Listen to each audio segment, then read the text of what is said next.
صل على محمد وآل محمد اللهم صل على محمد وآل محمد اللهم صل على محمد وآل محمد.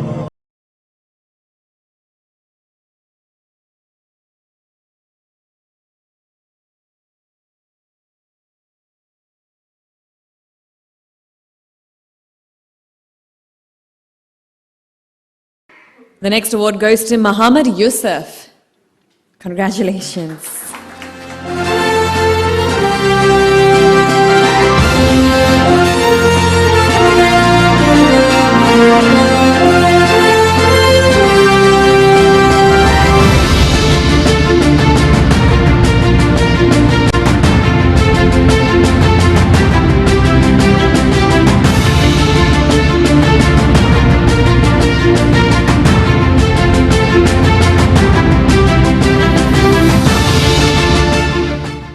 Thank you, Jennifer. Thank you, Internet 2.0, and congratulations for having a great show.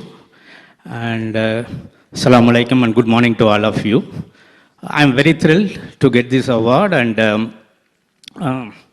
this outstanding technology leadership award means living, breathing in, breathing out, no, in technology.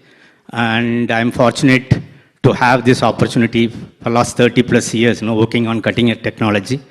And I want to thank Almighty. I mean, all praises to Him. He is the greatest. He blessed me for working in this, cutting edge technology for last 30 plus years. Next, there are 3 organizations I worked, and all 3 of them, I was always in the technology side. I'm Cognizant Technology Solution for 20 plus years, and Cybercash in Bangalore for 3 plus years, and Aeronautical Development Agency for about 10 plus years. And finally, I want to thank my family who supported me throughout my technology journey. And I thank one and all. Thank you. Thank you.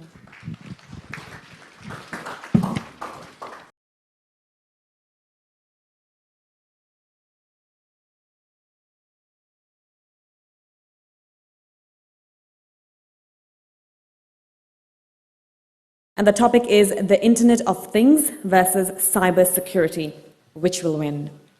Can I please call on stage Yoosuf Mohamed, founder and CEO of FAMI Consulting Services, Alexander Hovarth from Cryptics AG, Kuldeep Bura, MD of Hala Infos, and and Saraswat, Vice President of Product Development at MasterCard.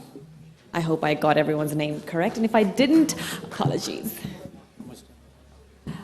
25 minutes? Yeah, I know. 25, 30 minutes.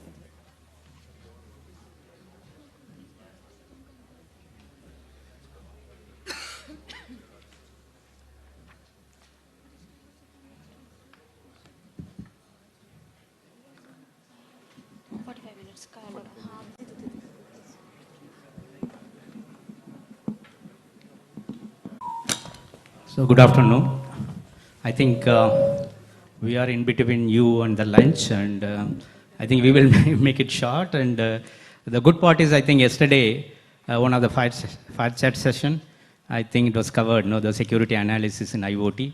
I think what we are going to do is, we will give very specifics, very crisp perspective about what is IoT, what is security, and how both are running, and which is affecting what kind of thing. And today, we have a very distinguished panelist. And first of all, we will introduce ourselves, and then we will get into the topic. Okay, so I am Mohamed Yoosuf from Chennai, India. So I run a startup called FAMI Consulting Services, primarily focusing on digital transformation and cybersecurity, helping my customers, to take their digital transformation journey. So my experience in technology is about 30 plus years, and all throughout in cutting edge technology. Okay, and maybe Ankur, why don't you start your introduction? Thanks, Yoosuf. So I am Ankur Saraswat. I am representing MasterCard Center for Advanced AI and Cyber Technology. As a business unit, we focus on leveraging the power of artificial intelligence, machine learning to develop cybersecurity products, mainly focusing on IoT security, fraud detection, blockchain, crypto, smart cities, anti-money laundering, etc. Looking forward to the discussion. Thank you. Alexander, introduce yourself. Yeah. My name is Alexander Horvath. I'm Chief Information Security Officer and Data Protection Officer at Cryptix. Cryptix is a Swiss-based venture-building company who focuses mainly in fintech, and there we provide actually services based on blockchain. Yeah, Kuldeep, why don't you introduce? Afternoon, everyone. My name is Kuldeep. I represent Hala Infosec Private Limited.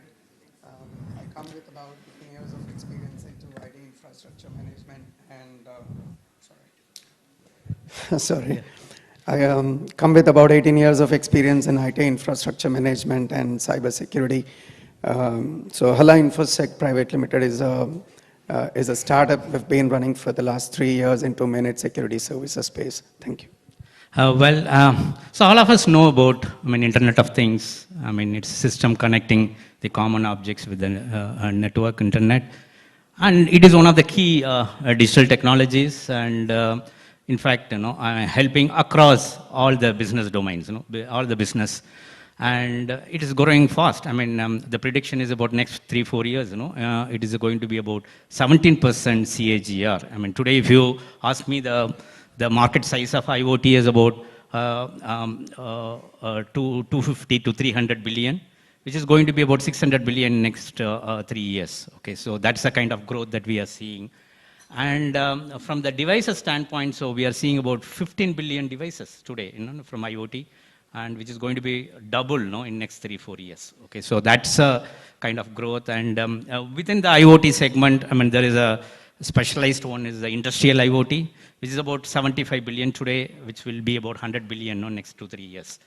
Okay, so having said that, and what's happening from the security standpoint? Yesterday, when we had sessions in metaverse, immersive technology, and Web 3.0, Web 3, and all those things, and one common theme that everybody talked about is the cybersecurity. And when you come to IoT, it has a different flavor of security threats. And it is a very, very specialized situation that arises in the IoT environment. For example, there was a report saying that about 1.5 billion incidents, the hacks have happened in first 6 months of 2021, last year. 1.5 billion incidents, in IoT alone. And it is growing. Okay, so what it means, I think if you see IoT, some of the very specific thing, which is not there in any other world, like in the web world or what, is the fragmentation of technology and fragmentation of the devices.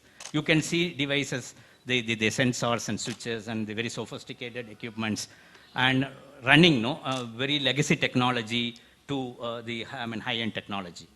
And from the communication and networking standpoint, there are various protocols. Unlike in web, we all live with SSL and HTTPS kind of thing, which is sort of standardized.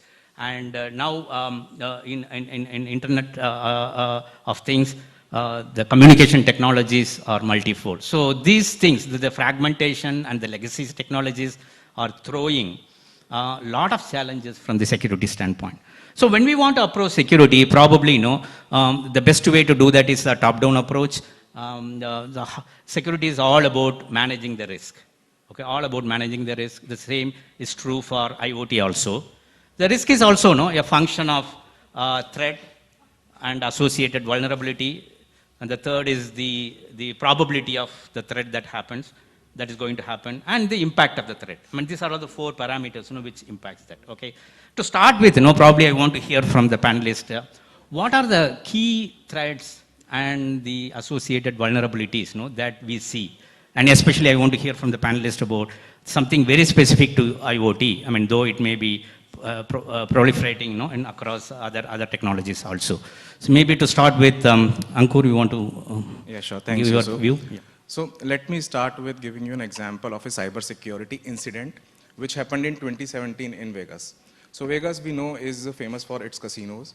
So in one of the casino, a big one, so there was a big aquarium in the lobby of the casino, which has got a Wi-Fi enabled thermostats. So which used to send temperature related information to the central computer system for monitoring purposes. So the hacksters, they hack the thermostats, get into the CRM database of the casino and send across maybe 10 GB of data to some location in Finland. So that is like, how smart these hacksters are. So we are against so smart, ahead of the curve fraudsters who are, always on the lookout to find these kind of vulnerabilities in the IoT system.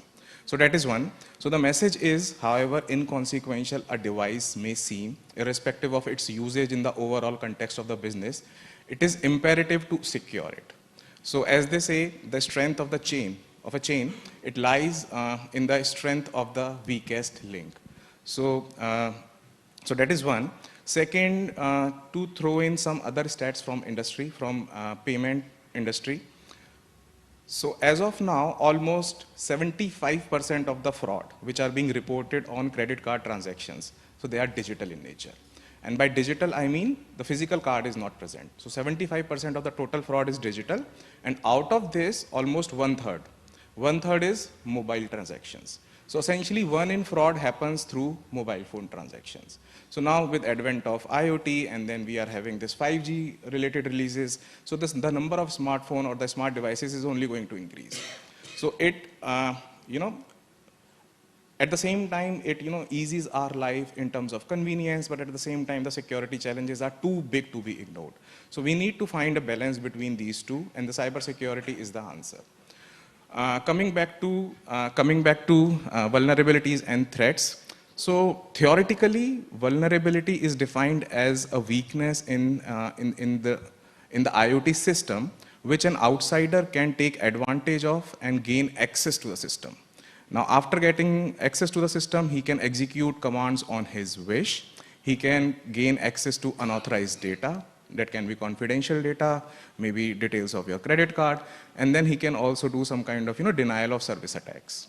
So this is what vulnerabilities are, and when these vulnerabilities are exposed to threat actors and they start behaving in a negative fashion, these are called threats. So now these terms being defined, now where do I find vulnerabilities in my system? So vulnerabilities, they can be found in the hardware of the IoT system. So these are called hardware vulnerabilities. These are hard to detect. These are very complex and requires a lot of effort in terms of money, R&D and all those things. Mostly the OEMs, they are only involved in this, and this is an upcoming area of research. Second kind of vulnerabilities are software vulnerabilities. So these vulnerabilities are found in operating system, application software, the methods which have been defined or the guidelines of the IoT system, you can find vulnerabilities there as well, and the human component is also there. So this is how you can find out the vulnerabilities. Now, how to address those vulnerabilities? So there are n number of products which we talk about, which can take care of the cybersecurity needs.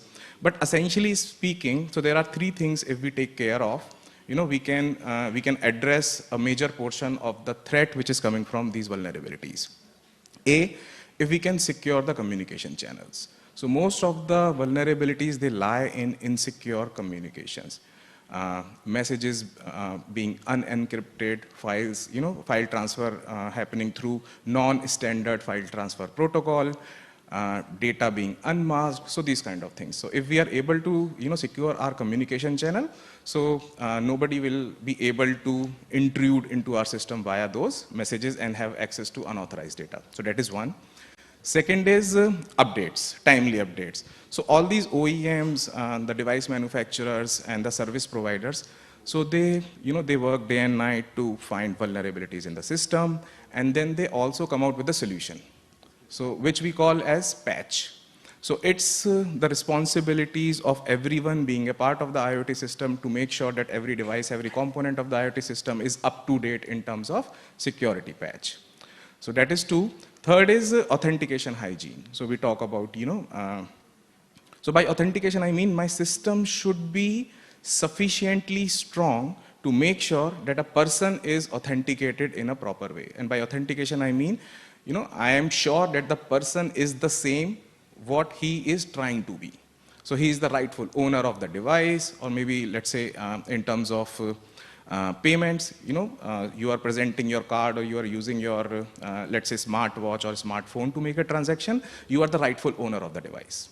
So this is what authentication means. And then some very generic things like using strong password, changing them very frequently, maybe using some stronger and sophisticated things like two-factor authentication and biometrics. So that is also being integrated into most of the authentication and identity management solution. Okay, thanks, Ankar. I think you touched upon two key things. One is the 5G from the communication perspective and the authentication. And I'm sure that, this is a very important element, and the vulnerabilities and the associated threat. I want to hear from other two panelists also. So before that, I just remember one thing about the authentication.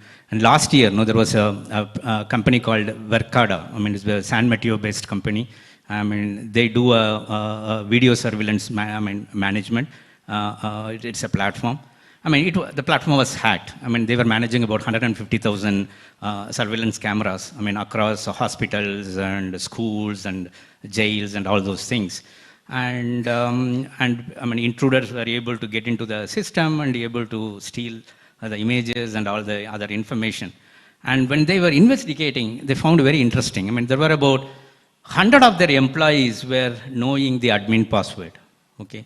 100 of their employees, and if that is the case, everybody knows the admin password, and the intruder knows the admin password, he was able to hack. The authentication and the strong authentication and related aspects is very important. Okay, so with that, Alexander, why don't you give your perspective about, anything on the vulnerabilities and the threat, specific to IoT? Thank you, Yoosuf. Well, you were asking also about the trends. We all know that we have now 5G, we have multi-cloud solutions, so all these nice things were actually built to improve our services, to make also customers and client sides better, faster. But if we look at the downside, or at the dark side, how they call it, you can actually also use that to make life actually not easier but harder, so to say. If I especially look also at botnets, especially most of you, I'm sure, are also familiar with the Murai botnet. But if we make it even more powerful, let's say we add artificial intelligence to it. So then we can actually take really nice examples. We're in a hotel, so let's face if I manage to actually break into the card system and then lock the doors, then I can just keep people in their room, like an example. Or let's say in the car industry, if I can take over any component in a car, then I can either press on the brakes at any time. I can check where actually the car is. So I can really do some bad stuff out there. And I think these are things we have to look at. These are things which will actually increase. And so it's really important for us to know what is on our network. As we know, Internet of Things can be also in our at home. Smart stuff like if I have a micro oven and I attach it to the internet, obviously somebody could actually also connect to it. So always check that as well. Or even a television. They also get more smart and smart. That's also one thing. We have it in the corporate field, but also at home. Obviously, if I can take over the control, I could a lot of televisions now have also cameras on it. I can turn on, I can actually watch what you're doing at home, I can watch what you're doing in your office. So those kinds of threats are I wouldn't say new, but with the more bandwidth, as I said, more also things which can be connected to the internet. We really have to be careful. We have to be prudent and to always know what is actually, what kind of devices have an IP addresses and are on our network. Yeah, I think you brought up a very interesting point, and it is a little alarming also, that your TV at home, is a vulnerable element, because somebody who comes for your maintenance, for example, you don't know what he is doing, is right? He can implant anything. Today your TV is connected, with the net. Okay, so that's the kind of vulnerability I think Alexander is talking about. And you also brought up another point like a botnet. But this is very specific to IoT, but IoT is a low-hanging fruit and it is a breeding ground, for creating a distributed denial of service attack. Okay, so, and all of you know about the Mire botnet attack in 2016 and 17. There was a company called Dyn, and it's a performance management company based out of Silicon Valley. I think now it is bought over by Oracle, if I remember correctly. So what happened was, there was a botnet attack. And that has happened through all the IoT devices. The intruder was able to implant this, the Mire malware and able to attack, the Dyn platform. And because of that, people like their customers like Twitter and CNN and whatnot.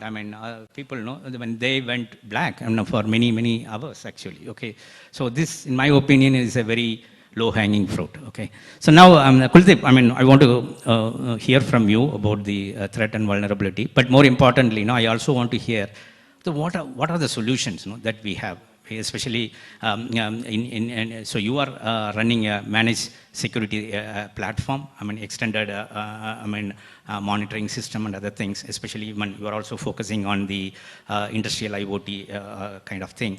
So I want to hear from you, touch upon the threat and vulnerabilities, and more importantly, how the platform like XDR can help in terms of solving this issue. Sure. Thanks, Yoosuf. I think we've heard quite a few examples from threats and vulnerabilities perspective from the other two panelists. I know that was more from the attacker side. So I think, let me also give you what can be done and what solutions are available, security solutions are available from the defender's point of view as well. So I think it is very, first of all, in the world of interconnected systems where we don't have, where there is lack of, physical boundaries, right? And then improperly configured systems, and then there is much more. So I think, it is very imperative and essential to have a constant monitoring of all the IT and IoT OT devices, particularly where we have 24/7 security monitoring of eyes on the glass monitoring on the interconnected systems against the properly configured threat detection use cases against the MITRE ATT&CK framework that we talk about. It's very essential to have meaningful threat detection use cases configured, and not just that. It just doesn't. It isn't just enough to have a constant monitoring, but I think the security monitoring and security engineering go hand in hand. While you have a constant monitoring of your IT and OT devices, it is also essential for you to look upon the engineering side of the security solutions, where you basically focus on the life cycle management of the products of the security solutions, from hot fixes to patches, and the constant updates that the OEMs release. I think thirdly, I think it's also important to have a proper governance, risk and compliance, GRC, do a regular, a frequent testing of your security testing of your IT and OT systems to proactively identify the threats and vulnerabilities, and then implement the recommendations based on the reports. And not just that, what I've seen, personally in my experience, most of the corporates, they do the security testing and assessments, go back and implement the recommendations, but they just stop there. More than 50% of the corporates, they don't do the revalidation of the findings that arise from the security testing and assessment reports.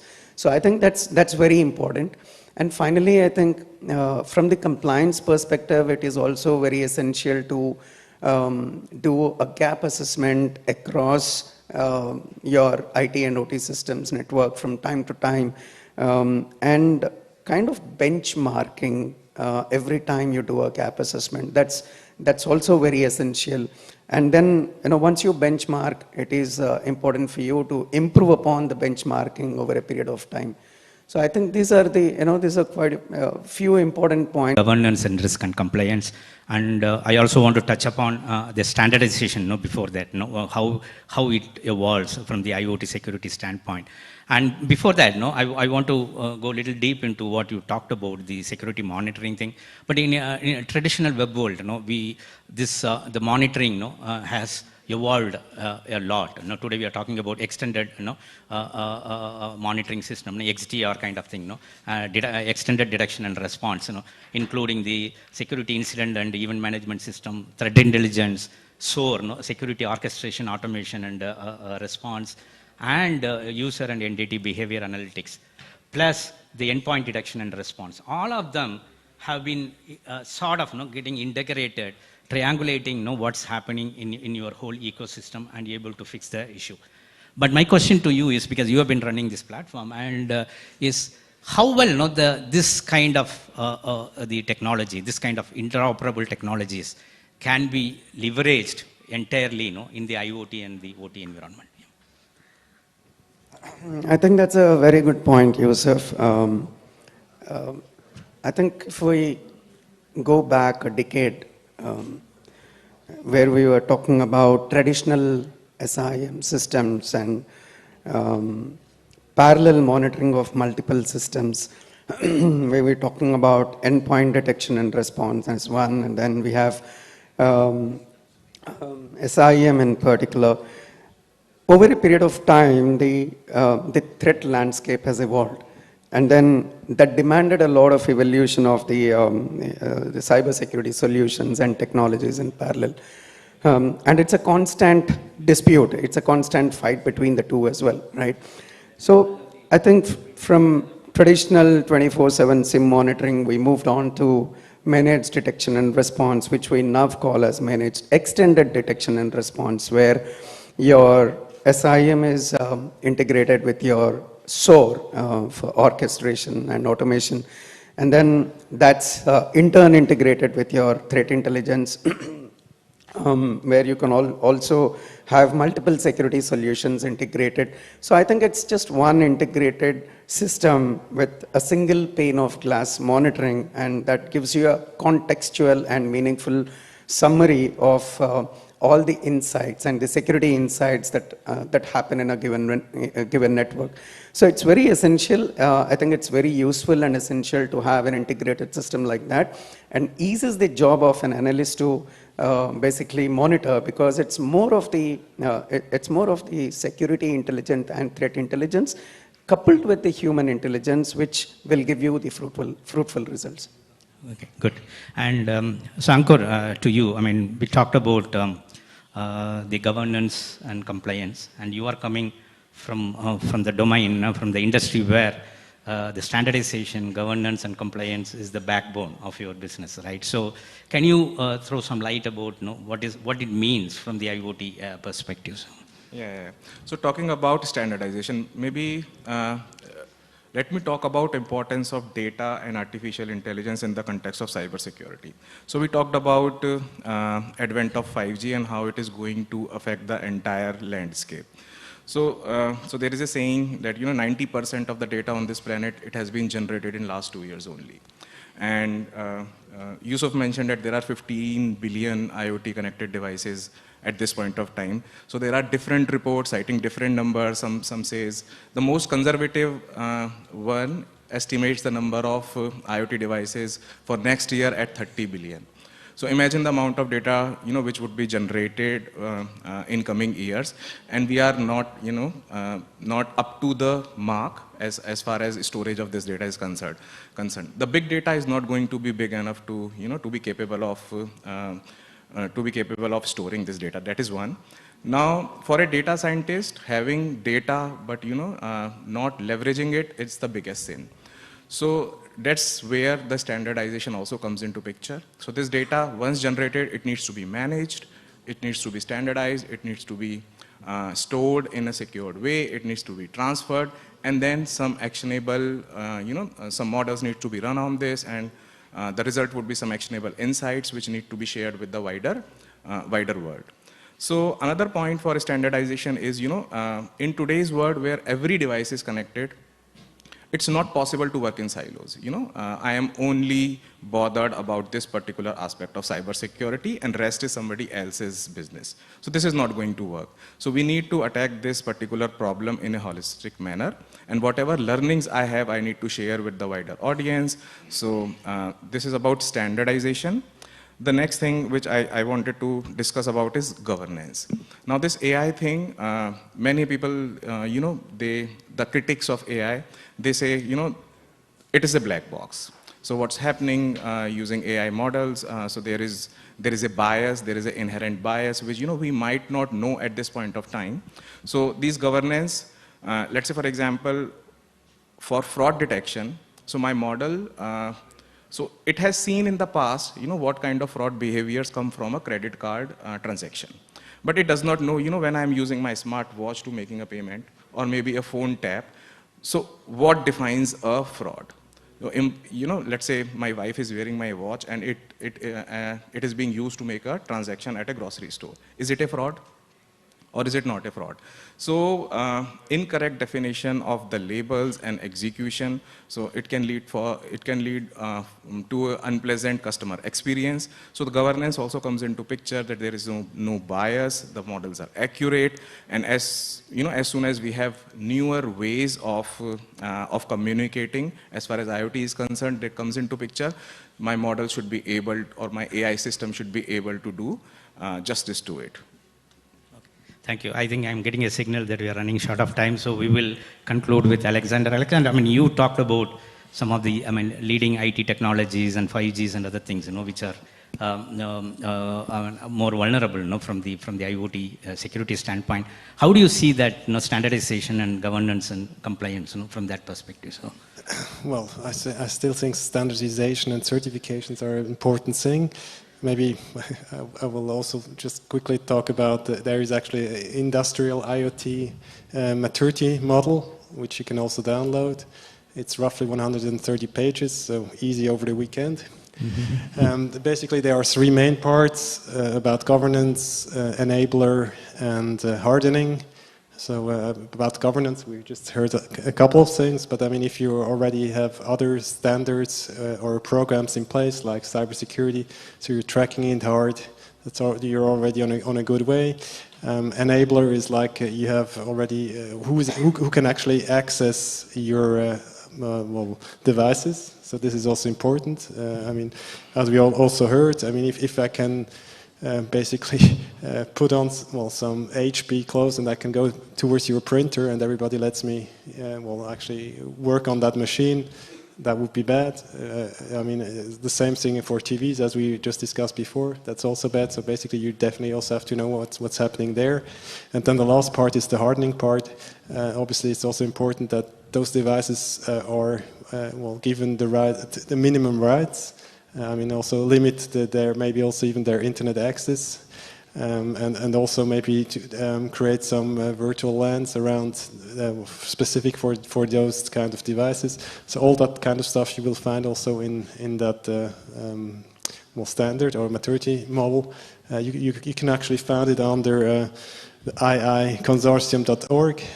So just if you're very interested in it, and I think those kinds of things are important, and if you're really into IoTs, definitely have a look at it, and let me know what you think about it. Okay, thank you. And so we'll open up for the question. Before that, yesterday there was a question about the standardization and some of the frameworks somebody was asking, that from the IoT security standpoint, there were few standards that came up but didn't pick it up, like the Open Interconnect Framework and Open Connectivity Forum kind of thing. But there is one which came up a few months before, which came from Industrial IoT Consortium and the Digital Twin Consortium. These two people came together and came out with a IoT security maturity model. Very, very interesting. And if you have some time, go through that. It is available in the internet. They have come out with similar to what NIST is talking about, like identify, detect, protect, detect, respond, and recover. They have talked about how the maturity model can be defined from the security standpoint. It seems to be very interesting, okay? And go through that and it will be very helpful. So with that, now I will open it up for any questions or any comments or any of your views from audience.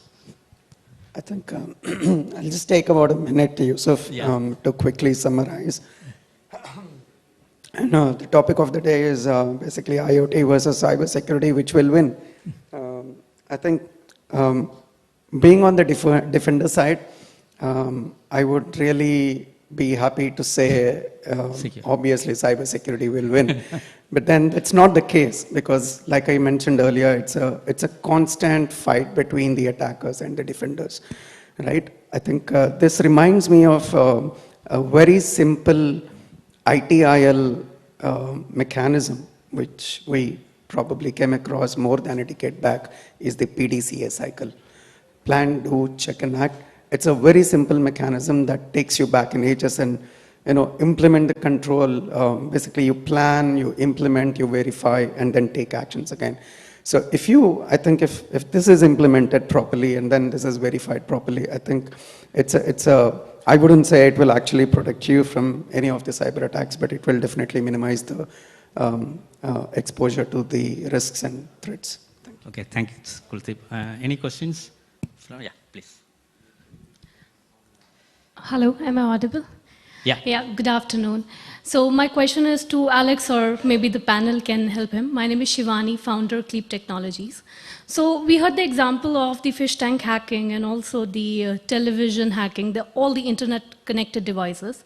I want to ask this question, like, who takes the responsibility to ensure that the end users are aware of the weak spots? And who takes the accountability to make sure that it is solved for them? You want to do that? Yeah. Well, that's always a good question. Who is responsible for it? Well, I mean, if you buy any device, well, from that point on which you buy it, I mean, let's take a mobile phone. You definitely already have to update. I don't know how many updates directly. Otherwise, you're already vulnerable. So same thing, obviously, for other devices like a TV. But, well, I mean, as soon as you basically connect it to your network, I would say, well, definitely the customer has some responsibility from that point of view. If there's obviously well, hopefully the company also gives you some advice how you have to obviously update and maintain the device. But on the other hand, the industry definitely also helps, as we just mentioned. This also capability model should well bring kind of the baseline of a standard to a higher level. So at the end of the day, also customers should well get some benefit out of it. But yeah, so as I said, if it's also your home, definitely check whatever you put onto your network, and yeah, update it on a regular basis. Yeah, I want to give an analogy like a cloud security. I mean, everybody asks what is a cloud security. So the cloud providers are responsible for what they manage, end to end. Wherein, I mean, when you are putting certain thing in the cloud, you are responsible. You are responsible. So it's a joint responsibility. But maybe we can talk a little more later. Sure, thank you. Thank you so much. Sorry, Any I other have questions? to interrupt. Yeah. Okay, we'll take one more question and one we'll have to question, wrap it after that. Hello, everyone. My name is Bahruz. I'm Information Security Manager. My question is about the identity management. As you know, the identity management is one of the main domain of the cybersecurity. And why? Maybe you know the reason. That's why I'm asking this. For example, can you imagine every country create your own identity management system inside the country, and one system, single sign-on, which you can imagine is the enterprise level federation services between all the countries, and with this kind of purpose, you can solve all identity management problem. Why we cannot do this, or we don't want to create this kind of system between all countries around the world? Yeah, when you talk about identity access management and single sign-on, I think the banking and financial services is very close to that. Maybe I will hear from Ankur, and if anything we can add. So this is one of the main problems. So as you know, so there are two parts of it. One is authorization and one is authentication. So authorization is all about who can access what, while the authentication is the match between what you are presenting to be and what you actually are. So this IT management, so this is an upcoming field. So we ourselves have been investing a lot in some startups as well, wherein, n number of things like the devices most commonly used, the IP addresses, the locations, your transaction pattern, and like whatever data we can get about you, we combine all those, create some models to create a digital identity for you. So next time when you see, when I see you coming into my system, I'll compare your credentials with what I have already determined as a benchmark for your digital identity. And if it matches, then I will allow you access to my systems. So that ways, so this was particularly about payments. If we can collaborate between other data sources as well. So this digital identity concept, it can take further dimensions. Okay. I think we're running short of time. If you have any other questions, we can catch up during the lunchtime or later. And thank you all. And I thank all my co-panelists, okay, Ankur, Alexander, and Kuldeep.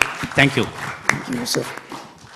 Thank you to our panelists for sharing their thoughts and ideas with us today on the topic. Thank you so much. Yeah.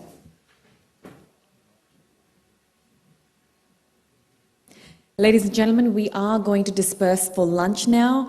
But before we open up the buffet, I would like to request you all to proceed towards the promenade again for another group photo today, because the one yesterday was terrible.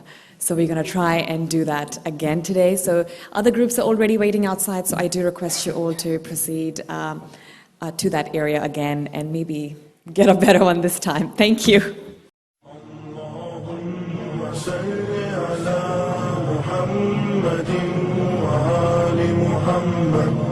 اللهم صل على محمد وآل محمد اللهم صل على محمد وآل محمد